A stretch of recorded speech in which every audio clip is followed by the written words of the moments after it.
Bonjour les gens, tirage deuxième semestre 2023 pour les béliers. Solaire, lunaire, ascendant bélier, vous savez comme d'habitude. Et placement de Vénus en bélier si vous vous intéressez particulièrement au sentimental. Voilà, tous les renseignements comme d'habitude, le nom des jeux des tarots, etc. sont sous la vidéo. Et je vous propose de partir de ce pas sur votre tirage pour les béliers pour la deuxième partie de 2023. Alors, il y a des cartes qui viennent, mais il y en a trop. Je les remets dans le jeu.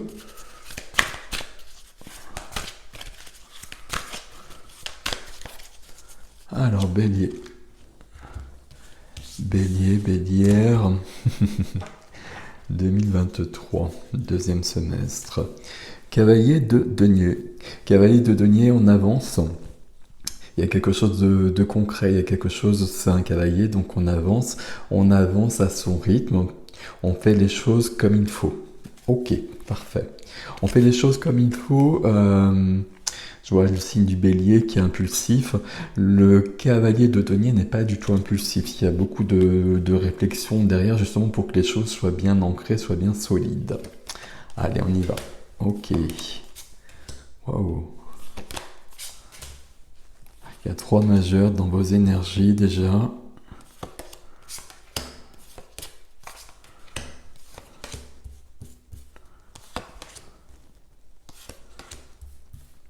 Et il y a beaucoup d'épées dans tout ça. On va remonter ça un petit peu. Donc il y a des majeurs ici. Ici on a 1, 2, 3, 4 épées. 4 épées et 2 deniers. Ok, donc il n'y a pas de coupe. Il n'y a pas de bâton non plus. Il n'y a pas de feu. Il n'y a pas de feu ici. Ok. Je regarde juste un petit peu. Et puis on va y aller. Je vais vous mettre le cavalier ici. Un cavalier est peut-être fort bienvenu justement dans votre tirage. Ok, on va le mettre comme cela. Et c'est parti. La première des cartes au centre de votre énergie, c'est la force. La jeune fille et le lion. La jeune fille et le lion qui représente nos peurs, j'allais dire, nos peurs, nos instincts, etc. Mais ce qui peut représenter aussi une façon d'être qu'on a l'habitude d'employer. C'est une phrase bizarre, mais vous me suivez à peu près. On a tous des habitudes, tous une façon de fonctionner. Et ici, on plonge en soi justement pour modifier les choses. Peut-être qu'on a besoin de prendre davantage de temps. Peut-être qu'il y a quelque chose de cet ordre-là. Ok, je vais l'enlever ici parce que ça me perturbe. La carte qui aide la force, c'est le monde. Donc là, on est en train de faire une révolution. Pas une révolution, mais on est en train d'évoluer grandement. Il y a quelque chose qui est le monde, vous le savez, c'est la dernière des cartes du parcours du tarot. On est sur un accomplissement, on a réussi, on est sur la fin de quelque chose. Qui dit fin dit un début plus élevé, un début plus épanouissant, un début qui vous emmène plus loin et qui va vous apporter plus. C'est surtout ça qu'on retient. Mais avant, et c'est au centre de votre énergie, donc c'est parfait, il y a cette notion de force, de trouver la force en vous et peut-être la force de dépasser des comportements que vous avez l'habitude d'employer. Ça fonctionne pas, mais peu importe. Parce que justement, on veut changer sa vie, et donc on a besoin de se remettre en question. Et donc on va avoir peut-être des habitudes, peut-être des façons d'être, et on va modifier cela. Ok, ce qui nous emmène à la carte qui est freinée pour l'instant, et c'est le pape. Et là, il y a une certaine logique. Le pape, c'est la foi, c'est la confiance pour établir alors le présent, parce que moi je reste toujours dans le présent, mais quand même le pape, c'est vraiment la notion de prévoir le chapitre suivant, le niveau suivant. le niveau plus élevé suivant. Il est bien là. Sur les 3 cartes-là, on est vraiment en train de préparer autre chose, de préparer quelque chose de... Je sais pas si je dis quelque chose de plus grand, ça pourrait être assez juste. De plus grand dans le sens où ça vous conviendra mieux et ça viendra enrichir votre vie, vous épanouir davantage. Ok, très joli ici. Ici, le pape, il est juste dans la position freinée parce que c'est le résultat de tout ça. Il vient après. C'est une question de foi, c'est une question de confiance, on ne va pas oublier ça, de transmission, s'il y a peut-être quelque chose de cet ordre-là qui vous parle. On récupère des choses, on transmet des choses. Et puis on prépare des choses aussi. Le pape signe les contrats sentimentaux, etc., mariage, divorce, mais les contrats dans la vie de la matière. Ok, peut-être ici davantage. Dans la vie du cœur, on a une très jolie carte. Une très jolie carte où je suis dans l'échange, dans le partage, dans la générosité. C'est je donne et je reçois. C'est parfait dans la vie du cœur. Est-ce que c'est déjà là ou pas? Peut-être que c'est aussi un des buts de ce semestre, mais en tout cas, là, on arrive à une harmonie à un moment donné. C'est bien du 6, donc le 6, le chiffre de l'harmonie, et donc ça c'est parfait. Ok. C'est à côté. Depuis le départ, je vous ai dit, il y a beaucoup d'épées et on a la reine d'épée qui est là, dans la vie de la matière. La vie de la matière, vous le savez, c'est la profession, c'est tout ce qui concerne la matière, la profession, les finances, le lieu de vie, le quotidien, tout ce qui fait notre quotidien. La reine d'épée, énergie froide, vous voyez toute cette neige autour, il n'y a pas de... La reine d'épée a un cœur, bien évidemment, mais le cœur, elle l'a mis de côté. Elle l'a mis de côté parce qu'elle a besoin d'être dans cette énergie tranchante. Elle a besoin d'analyser les choses. Parce que la reine d'épée a un vécu. Alors là, on est dans la matière, on peut être dans la profession notamment. Et la reine d'épée, elle a son épée, c'est l'épée de la justice qui va trancher. Qui tranche peut-être par une action, qui tranche peut-être par des paroles. On voit ça dans le défi. Il y a quelque chose ici qui se passe, qui fait que vous avez besoin de trouver votre force là. Ici, il y a quelque chose. Il y a un changement. Il y a un changement qui viendra par cette énergie dont je viens de vous parler, énergie froide, énergie d'analyse, énergie où... je suis dans une grande réflexion, je suis dans le mental, et on en a besoin justement, ça fait partie du jeu, il faut que ce soit équilibré simplement. Je suis dans le mental pour faire évoluer ma vie, avec cette énergie de reine d'épée qui tranche ce qui doit l'être. On va rester là-dessus, et dans la vie intime, dans la vie de l'âme, il y a des choses qui se passent à côté. Dans la vie intime, dans la vie de l'âme, j'ai un valet d'épée. Donc la reine et son valet. Dans l'âme, on a le valet d'épée. Le valet d'épée, c'est une énergie où on veut que tout soit clair. On veut que tout soit dit. Pas de mensonge, pas de non-dit, pas de mensonge à soi-même aussi, ça c'est important. C'est peut-être particulièrement important ici. Le lion ici, ça représente notre intériorité, tout ce qui est à l'intérieur qu'on n'a pas forcément envie de voir tout le temps.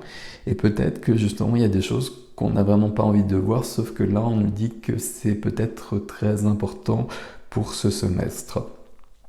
Ici, avec le valet d'épée aussi, après ce premier travail d'éclairer les choses, il y a un deuxième travail pas un deuxième travail, mais comme on aura éclairé les choses, éclairci les choses, et puis on aura fait de la place, on aura la tête plus libre, il y a des nouvelles idées qui viendront, des nouvelles idées pour aller plus loin. Là, le valet d'épée, dans ces cas-là, c'est quelqu'un qui apprend des choses. Qui fait des formations peut-être. Il y a quelque chose de professionnel pour vous, professionnel ou activité.